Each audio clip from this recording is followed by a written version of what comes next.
ទាំងអស់នេះបងជាអ្នករៀបចំមែនទេការតុបតែងផ្ទះថ្មីនេះមិនអន់ទេណា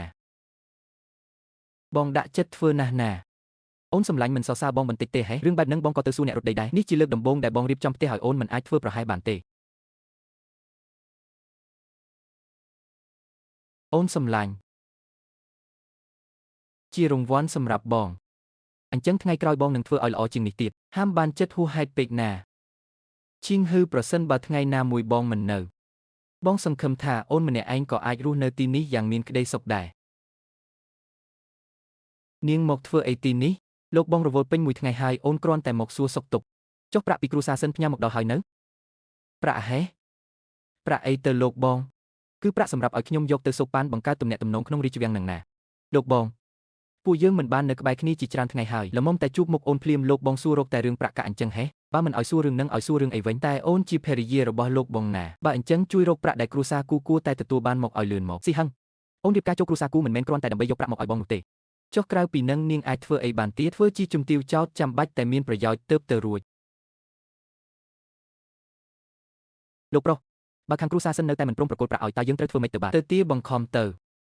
សិនមីងជូគ្មានប្រយោជន៍អីទេឲ្យតែគ្រូសាសិនមានប្រាក់គឺគ្រប់គ្រាន់ហើយខ្ញុំរៀបការជាមួយនាងក៏ព្រោះតែប្រាក់របស់គ្រូសាសិននឹងឯងឲ្យតែបានប្រាក់មកដល់ដៃនាងប្រព្រឹត្តខ្លួនបែបណាក៏មិនសំខាន់ដែរ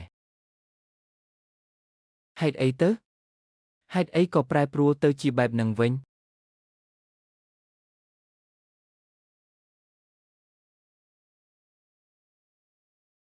មេជាងទៅនៅជាន់ទី2កម្មងស៊ុបប្រហិតត្រី3ចានថែមទៀតប្រាប់ចុងភៅឲ្យលើកស៊ុបទៅមុនទៅកុំឲ្យភ្ញៀវចាំយូរពេកបាទចែជីងហឺភ្ញៀវនៅតុខាងនោះសួរថាតើអាចកក់បបរក្នុងបំពង់ឫស្សី10ចានបានទេបានតើប្រាប់ពួកគាត់ឲ្យកក់លុយមុនមក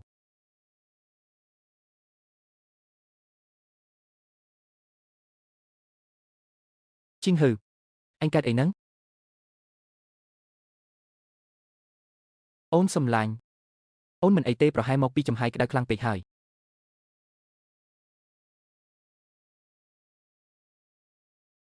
អូនសម្លាញ់អូនប្រហែលជាហត់នឿយខ្លាំងហើយចាំបងនាំទៅសម្រាកទៅសុនប្រញាប់ទៅរកគ្រូពេទ្យមកភ្លាមបាទលឿនឡើងខ្ញុំទៅឥឡូវហើយខ្ញុំទៅភ្លាមហ្មងអូនមិនអីមែនតើគ្រាន់តែប៉ុន្មានថ្ងៃនេះអត់ងុយបន្តិចប៉ុណ្ណោះអំបញ្ញមិញអូនស្ទើរតែដួលក្បែរចង្ក្រានទៅហើយដឹងទេតែអូនមិនទាន់បានដួលផងនឹងស្ដាប់បង្គាប់បងទៅសម្រាកឲ្យបានល្អទៅណាមកហើយលោកគ្រូពេទ្យមកដល់ហើយ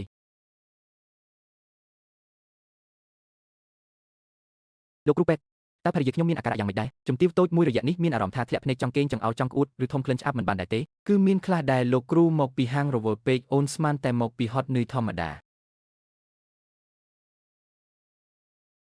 ជីបចរនៅខ្សោយណាស់ខ្ញុំមិនទាន់ហ៊ានសន្និដ្ឋានច្បាស់លាស់ទេប៉ុន្តែបើតាមការពិនិត្យជំហានដំបូងជំទាវតូចប្រហែលជាមាន